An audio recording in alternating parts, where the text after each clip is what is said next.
Drake Maye and the Patriots host Bryce Young and the Panthers in this must-win Week 4 matchup at Gillette Stadium. Let's start where it ended for the Patriots in Week 3. Really frustrating and disappointing performance. They turned the ball over 2 times in the red zone. The fumble from Stevenson right at the goal line. The pick from Maye on what should have been an easy touchdown throw. Just put more air under it. Doesn't see the defender. And then at the end of the game, 4th and 1, looking to tie it up. Demario Douglas doesn't run his route beyond the depth of the sticks. Runs it right there.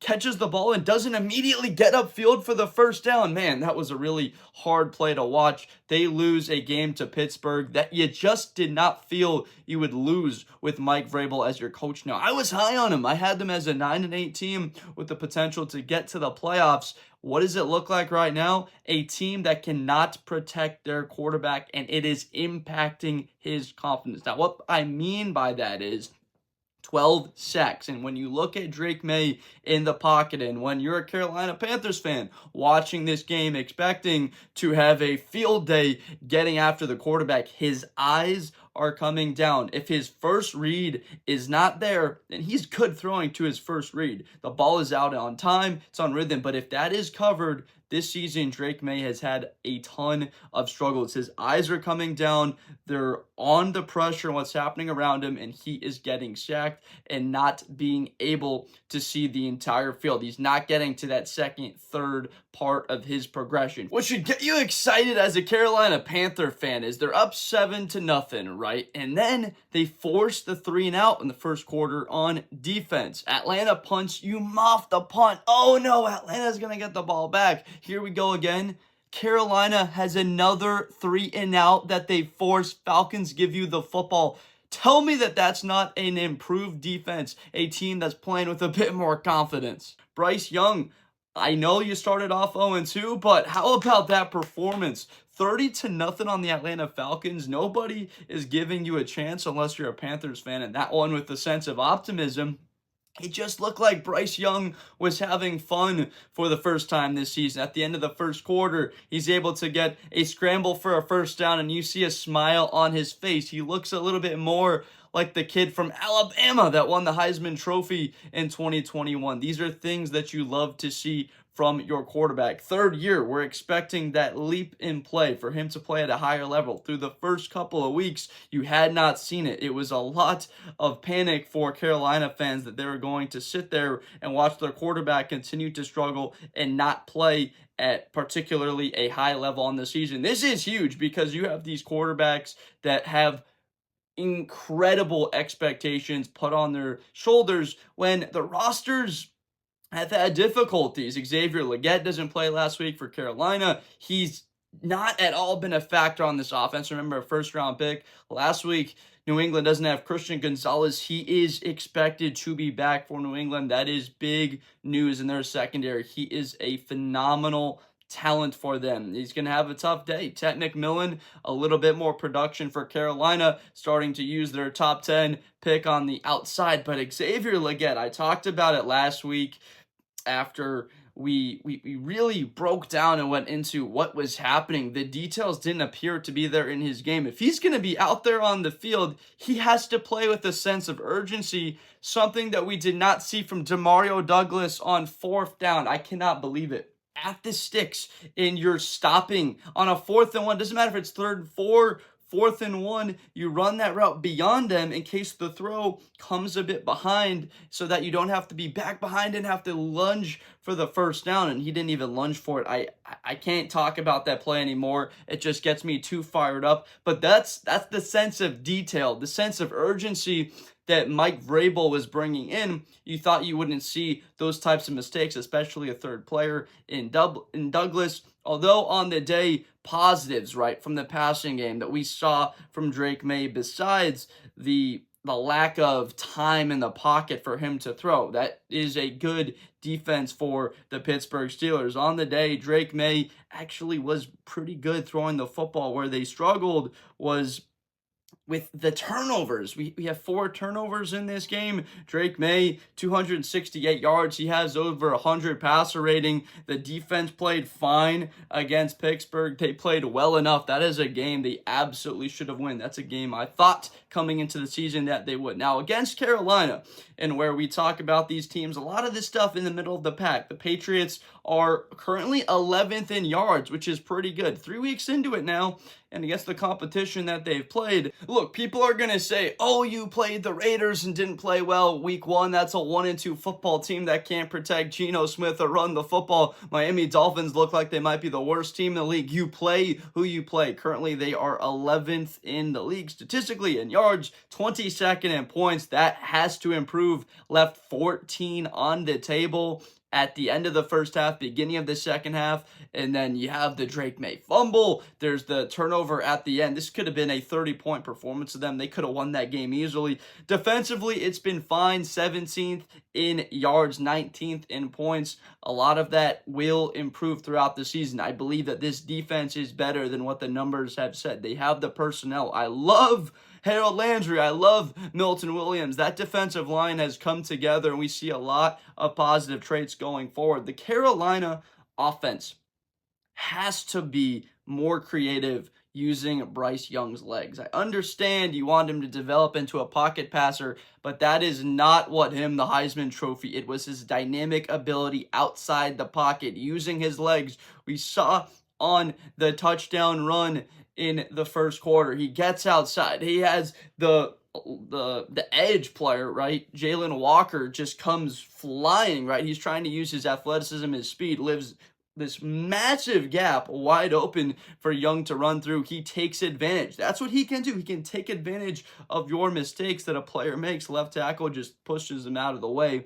It's a hole that even you or I would be able to run through on that and potentially score. But offensively, 24th in yards, 20th in points. Going up against New England, we're already starting to formulate an idea that there's not going to be a ton of points in this game. It does look like it's going to be something in the low 20s, maybe teens for each of these teams. Defensively, Carolina a bit more positive signs. They come up with the shutout against the Falcons, forcing turnovers, the pick 6 on Michael Penix. They'll have to do that against Drake Maye because you could feel it coming. If they get a sack, if they hit them, those eyes will start to come down. Defensively, 21st in yards. Now, that can skew a little bit at the end of football games in the way these games have played out so far in the season, but 21st does seem to be about right. I believe that this is going to be a tight game. It looks like a lot of the talent on these rosters, there are advantages for New England. I just don't know what is happening with the run game. Ramondre Stevenson has a good job running the football, but they took Travion Henderson out of the second round. They're expecting better things out of him, and he's just not hitting the holes. 11 carries, 28 yards, another disappointing performance, very similar to what's happening with Oakland and their running back, Ashton Genty, how he hasn't hit the hole and found a big one. These were guys that had those runs that were able to break them for touchdowns. Haven't seen that play yet from Travion. Everyone was getting excited after the return for the touchdown in preseason. Expectations for Travion Henderson are very high. Stevenson, he got 4 carries. Obviously, the lead back did look like Henderson in this game, mixing it up with Gibson. It's just that run game does not look correct. The O-line does not look right now. Mike Vrabel is the perfect guy to go in there and try and fix that, but it needs to be done immediately because with that Patriots schedule and what they have staring down the stretch, they've got at the Buffalo Bills. That is a very tough matchup. Also, it's going to be on the road. Sunday night game. Fix it against the Carolina Panthers. Try and win a tight game, and then get ready for a massive divisional clash, and it's on Sunday night at Orchard Park. On the other side of that, for the Carolina Panthers, they're saying, hey, just going to look over us and what we did defensively last week. I mean, we're on a positive trend here on the season. We're a team that fought back. We clawed back into that game with the Arizona Cardinals, fighting to the end of it. Have to give them all the credit for that performance. I was very impressed for them being able to come out and make it close at the end. But Carolina, can you establish the run game, balance it using Bryce Young, getting him outside the pocket? I think the same thing for New England. It looked pretty good. Drake Maye had a nice run for 15 yards there, getting him outside the pocket. These two quarterbacks, we're trying to mold them into something they aren't exactly, that we want them to become these pocket guys, and I don't see it from either of them. Let them play to their strengths. Get Bryce Young with the moving pocket, get him rolling out on the run, throwing, and I believe they will have success. Now, I do think the Patriots win this game. I like their defense a bit more. Carolina is so young. J.C. Horn, he's a phenomenal talent. He had a great performance in the back end. My favorite player for the Panthers, Lathan Ransom. I know I just predicted New England. I'm giving all the credit here, but I got to talk about Lathan Ransom for a second. He was only in for about half the snaps last week, but he's all over the place, cracking people and setting the tone. You have to love what you've seen from Lathan Ransom so far in the season. National champion with the Buckeyes, played in the back end with probably the best defensive player in college football, and Caleb Downs. You'll be familiar with that name here pretty soon, up with the NFL draft, if you aren't already. But Lathan Ransom, he's got to get in some more reps. Look for him in this game. He's a versatile kid. He can come down, play in the box. He's the last player maybe in the league that's afraid to get his nose dirty and make tackles. Physical, he attacks, plays downhill, everything that you like to see in a rookie player. He's already looking like he's a lot more experienced than just trying to get more snaps and get more comfortable in that defense. So I do like all of that, but I do see New England being able to establish the run a little bit better here against Carolina. There are going to be opportunities in that secondary. Carolina likes to be pretty aggressive. These corners like to be aggressive. They've got all that speed and that talent. Could see one break open. Hunter Henry had a very nice day. I think Hunter Henry connects for another touchdown with Drake Maye, and the New England Patriots get the win in this one by a score of 23-19. They pulled out a 4-point win, 43.5 points. So right around there, right at 43, New England gets the win. Let me know down below who you think wins this game. Does Carolina pull it out on the road? Does New England have what it takes to get to 500 on the season? This is a very tough game to predict because you don't know exactly what each of these quarterbacks will look like. A lot of signs coming for New England and Drake Maye that you don't like. He's not getting to that next read and being able to because of what his offensive line has in front of him. And then as for the Panthers, keep the pedal on the metal. Just because you had some success and your defense played well doesn't mean you feel incredible about yourself and you go out there think you're the best defense in the world. You don't have to improve anything. Still, some things need to be cleaned up. There were some opportunities that the Falcons missed in that game. So I appreciate you so much for watching. Please subscribe for more NFL videos and content if you have not already. I make NFL videos, college content every single day, so make sure to stay tuned for all of that. I appreciate you so much for watching, and I will see you next time. Best player in college football. That Georgia and Ohio State game, New Year's Eve, is going to be a classic. Josh Blunder. Hi, everybody. I'm Josh Blunder. To the 40, 35, 30, Espinosa to the 20.